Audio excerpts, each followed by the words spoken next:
Awaken, O generation that seeks truth in the shadows. The hour has come when secrets buried for 2,000 years emerge from the earth like bones of forgotten prophets.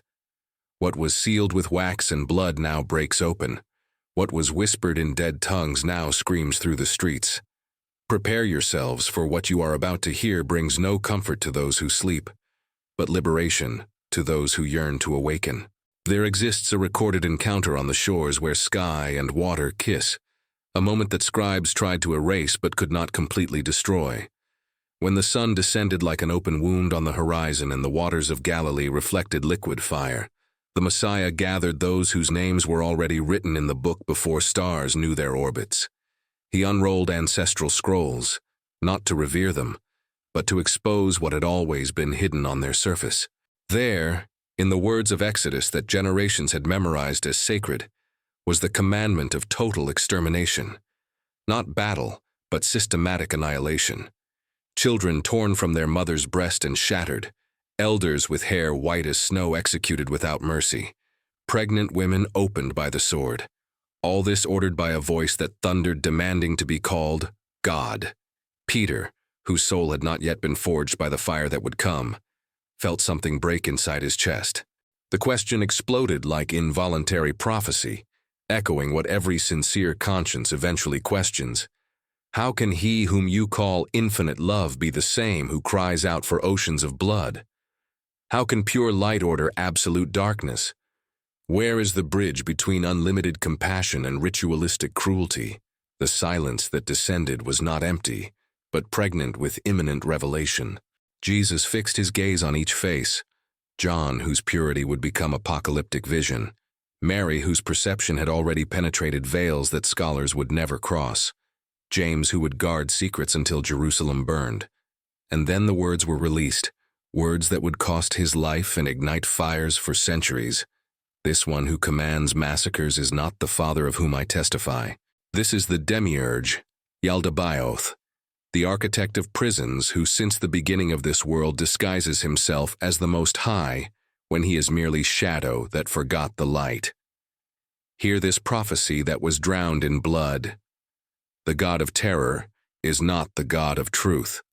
This distinction was eradicated with calculated violence. Manuscripts that preserved this knowledge were hunted by soldiers of empires that feared freedom more than death. Bonfires consumed not only scrolls, but the very possibility of liberation.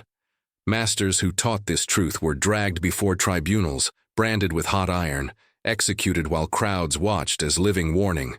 But I prophesy, the time of suppression ends now.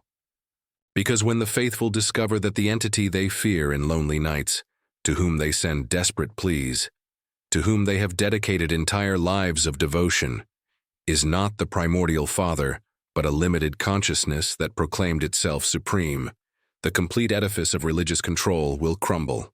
The cathedrals will be recognized as temples to the wrong God, the sacraments as rituals feeding the wrong entity, the doctrines as chains forged by the wrong consciousness.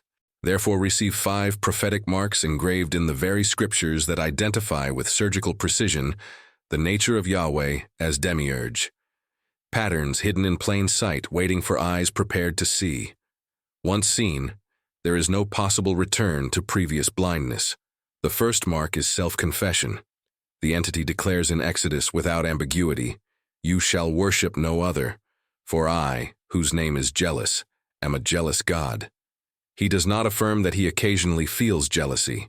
He declares that jealous is his essential name, his immutable nature, his permanent identity. I prophesy the interpretation. Jealousy does not spring from plenitude but from recognized lack. It does not manifest in absolute power but in profound insecurity. A truly infinite divinity would never know jealousy, because nothing external would exist to provoke it. There would be no conceivable competition, imaginable threat, possible loss. The true monad is completeness without void, presence without absence. In that consciousness there exists no separation, therefore scarcity is impossible. But the Demiurge manifests jealousy, because in buried layers of his consciousness, he knows he is not supreme. He has felt echoes of dimensions beyond his reach. He fears that when humans discover the true light existing infinitely beyond his shadowy realm, they will cease to feed him with worship and dense energy that sustains his parasitic existence. That is why he demands exclusive loyalty with ferocity. That is why he threatens apocalyptic punishments for any recognition of other paths. That is why he constructs monopolistic systems of exclusive salvation. This behavior does not reveal divine majesty but pathological insecurity. It is the roar of a dimensional tyrant who knows his throne was usurped, not conquered. Jesus recognized this contradiction. In every preserved teaching, he never described the Father as possessive or vindictive. Every parable pointed to unconditional love, forgiveness that keeps no records, presence that embraces just and unjust with the same luminosity, consciousness that transcended duality of reward and punishment, because it sees all experiences as itself, exploring infinite possibilities. The second prophetic mark lies in Isaiah, where it is written, "I form the light and create darkness. I make peace and create calamity. I, the Lord, execute all these actions." This is not metaphor about necessary duality. It is direct confession. I actively create evil. I deliberately architect calamity. I intentionally design suffering. I prophesy with authority. The primordial Father does not create evil, because evil does not exist in his realm. The Father is pure emanation of light without distortion. Good and evil are constructs existing exclusively in the dual material realm created by the Demiurge as dimensional prison. Here he confesses to being the engineer of both sides, maintaining a system of opposing forces that imprisons humans in eternal conflict, always oscillating between polarities, never finding the center of peace. When Jesus taught to love adversaries and bless persecutors, he was not proposing difficult morality. He was revealing how to transcend the dualistic system of the Demiurge. He was showing that beyond this realm, in the true pleroma where divine fullness exists, there is no opposition, only unity manifesting in infinite expressions returning to the source. The third mark resides in the sacrificial system permeating every page of the law. Leviticus is not a spiritual guide, but a technical manual of ritualistic slaughter. Instruction after instruction detailing how to kill animals with ceremonial precision, which organs to incinerate, how to handle warm blood, where to sprinkle vital fluids, and repeatedly, like hypnotic mantra, the text proclaims that the aroma of burning flesh is pleasing to the Lord, that the smell of crackling fat ascends like perfume to the nostrils of the Most High. Ask the prophetic question: why would a truly supreme entity, infinite in power, self-sufficient by definition, need the blood of innocent animals? Why would it demand violent death to grant forgiveness? What hunger would a complete divinity have satisfied only through sacrifice of life? I prophesy the hidden answer. The Archons, servant forces maintaining the control architecture of the Demiurge, do not feed on physical substance. They consume dense emotional energy. They absorb frequencies released in paralyzing terror, prolonged agony, mortal fear. The instant of violent death, especially when religiously ritualized, generates an energetic explosion that these entities literally ingest to sustain parasitic existence. The sacrificial system was ingeniously architected as a mechanism of perpetual energetic harvest.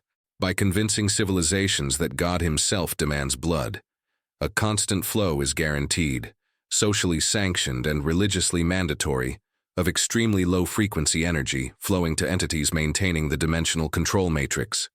It is a literal energy farm disguised as sacred devotion. The true cosmic Father requires no sacrifices because he is self-sufficient by nature. There exists no need fillable externally. Jesus understood this and completely abolished the system with a revolutionary declaration: I desire mercy, not sacrifice. He knew that the true Father never demanded blood. This was always the requirement of the Demiurge and his hungry archonic servants. The fourth mark is encoded in the fundamental commandments. In Exodus, I, the Lord, am jealous, visiting the iniquity of the fathers upon the children to the third and fourth generation. I prophesy the interpretation. This is not justice, nor love, nor wisdom. It is a mechanism of psychological control, creating guilt-spanning lives, debt transcending generations, fear contaminating bloodlines for 100 years. You transgress, your unborn children will pay. Your grandchildren will carry burdens for your choices. Your great-grandchildren will suffer for decisions made decades before they existed. Not because they did anything wrong, but because they share your DNA, your blood, your genetic heritage.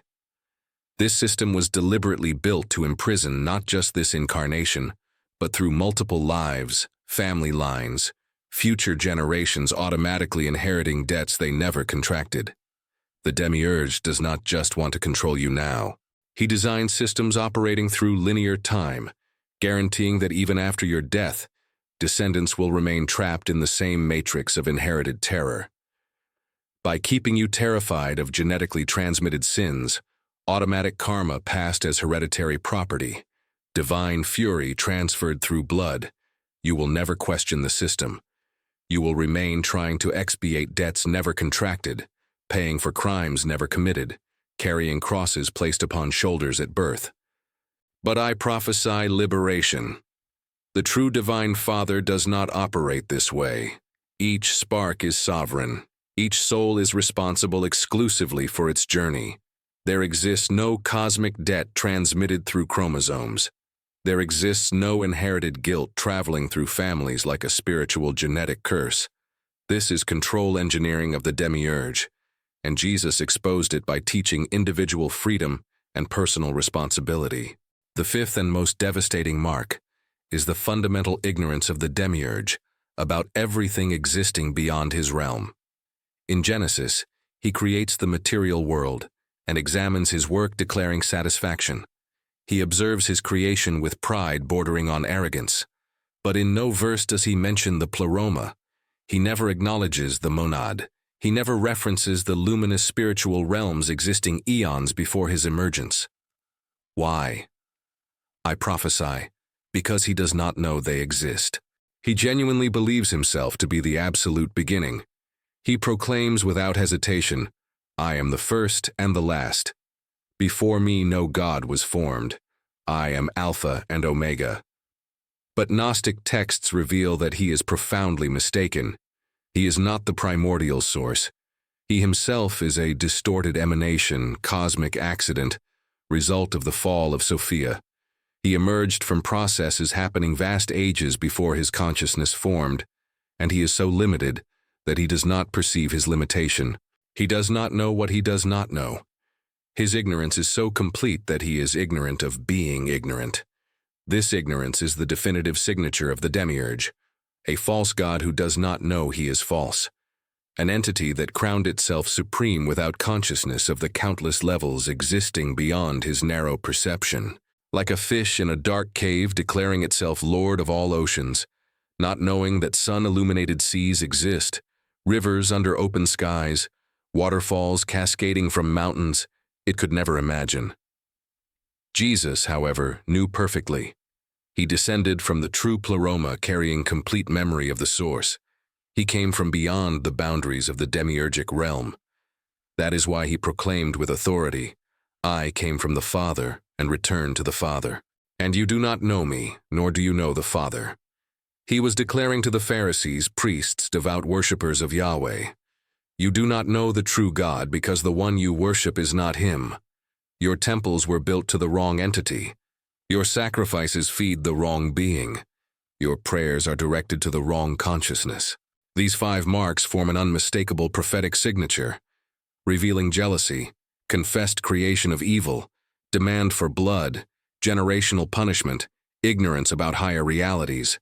Together they identify with absolute precision Yaldabaoth, Saklas the fool, Samael the blind.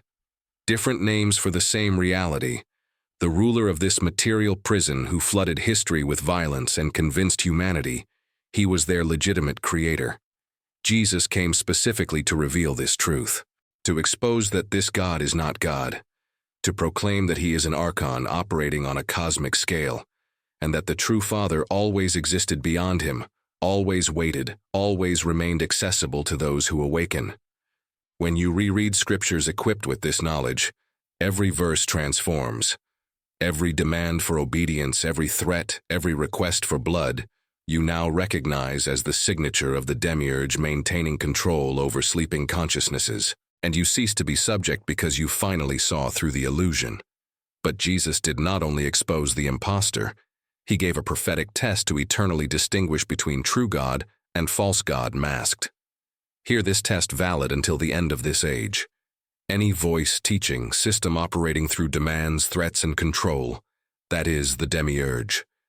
Any presence revealing that you are already divine, already complete, merely temporarily forgotten, that is the truth of the monad. The true Father demands nothing, threatens no one, requires no worship. He simply is, and you came from him. You were not separated by a fall. You were not banished by sin. You merely forgot temporarily to experience the journey of remembrance. One system says you were born broken and need to be fixed. The other reveals you were born divine and merely need to remember. Jesus taught the second. The church built empires based on the first. I prophesy what happens at the moment of recognition. Guilt dissolves instantly. The weight of original sin, of being born wrong, of never being enough, evaporates when you recognize that that angry God was never God. The fear of eternal punishment disappears. You cease to fear invented hells. You stop seeking approval from vindictive divinities. You are remembering your origin. You came from the monad. You are the monad temporarily experiencing material form. This remembrance breaks all chains that the Demiurge wrapped around your consciousness. Religious control cannot touch you when you know that the God upon which it is based is false. You are not rebelling against the Most High. You are refusing to worship a dimensional impostor. This conscious refusal is what liberates. Only the pneumatics, spiritually awakened, see this. The hillocks, identified with matter, cannot. But you are ready to transcend. Here 3 prophetic warnings. First, this knowledge will separate you from traditional Christianity. When you try to explain, they will call it heresy. Do not force this teaching. It finds those who are ready. Second, recognizing the Demiurge does not mean rejecting the entire Bible. The teachings of Jesus are still preserved. You simply learn to read with discernment, recognizing that Jesus revealed the true Father in contrast with the false God dominating the religious consciousness of his era. Third, the Demiurge still governs this material realm. Recognizing him does not remove his influence over governments and economic systems, but it completely removes his influence over you internally because you stopped worshiping him, ceased feeding him with emotional energy, fear, blind obedience. Without that voluntary fuel, he has no dominion over your awakened consciousness. This is the teaching that the church fears above all. Not that Jesus performed miracles that can be incorporated into controllable mythology, but that he exposed Yahweh as impostor. This destroys foundations. Because if Christians understood that the vindictive and jealous God demanding blood was never the true Father, the entire religious system built upon fear would enter irreversible collapse. You do not need to appease a non-existent, angry God. You do not need priestly intermediaries to intercede. You do not need elaborate rituals or sacrifices to gain favor, because that God was never God. He was always an Archon operating dimensionally, and the true God, the monad, the Father that Jesus really served, needs nothing from you. You came from him. You are him experiencing consciousness through temporary form. In the moment you recognize this with total clarity, all religious chains break simultaneously. You are not saved by believing the correct doctrine. You are liberated by remembering true cosmic origins. This is authentic gnosis, liberating knowledge that Jesus brought. Not new commandments, but understanding that you never needed external commandments. You only needed to awaken to true nature always present, merely obscured by demiurgic conditioning.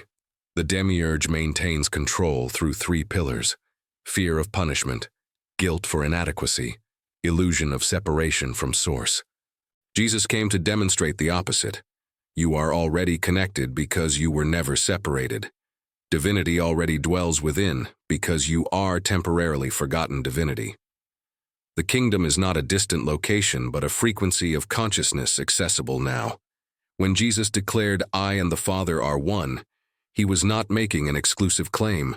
He was revealing universal truth applicable to all. We all came from the monad. We are all expressions of divine consciousness. The difference is that Jesus was fully awake while humanity still sleeps in the dream of separation, architected by the Demiurge. Authentic awakening is not becoming something new. It is remembering who you always were before conditioning made you forget. It is removing layers of programming, limiting beliefs that the Demiurge installed since birth to keep you limited and controllable.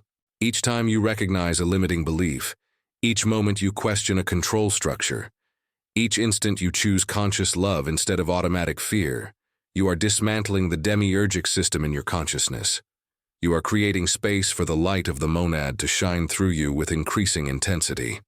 This is true spiritual work, not external worship, not blind obedience, but progressive awakening, active remembrance, increasingly clear recognition of your nature as conscious expression of the monad, temporarily experiencing separation to rediscover unity through evolutionary journey. When you fully awaken, completely remember, recognize the demiurge for what he is and the monad for what it always was, you naturally become a beacon. Your awakened presence begins to activate remembrance in others, not through proselytizing, but through the simple presence of the living truth you have become. This is the true mission for those who awaken, not to convert the world to a new religion, but to help awaken humanity from the illusion of all religions based on external control. Not to substitute one belief system for another, but to completely transcend the need for systems requiring blind faith in external authorities. The Demiurge wants you to believe without questioning. The monad wants you to know through direct experience. This experiential knowledge does not come from sacred books or external masters. It comes from the inner silence where the voice of the monad has been speaking continuously since always, waiting for you to become quiet enough to hear its subtle frequency operating below mental noise. When you finally hear this voice, recognize this presence, awaken to this ever-available truth, you become truly free. Free from fear, because you recognize that nothing real exists to fear. Free from guilt because you understand that original sin was always a fiction of control. Free from the need for external approval, because you know you are already complete. Free from the cycle of seeking and suffering that the Demiurge designed to keep consciousnesses imprisoned. This is the freedom that Jesus brought. Not freedom from sin as theological concept, but freedom from the very illusion that sin is real. Not salvation from divine wrath, but awakening from the illusion that divinity could be wrathful with its own expressions. Are you prepared for this freedom? Ready to see beyond the veils? Willing to recognize the demiurge and remember the monad that you truly are? If the answer resonates deeply within, declare your sovereignty now. Recognize your origin. Remember who you always were before this world made you forget. The seals are broken. The veils are tearing. The prophesied time has come. Awaken.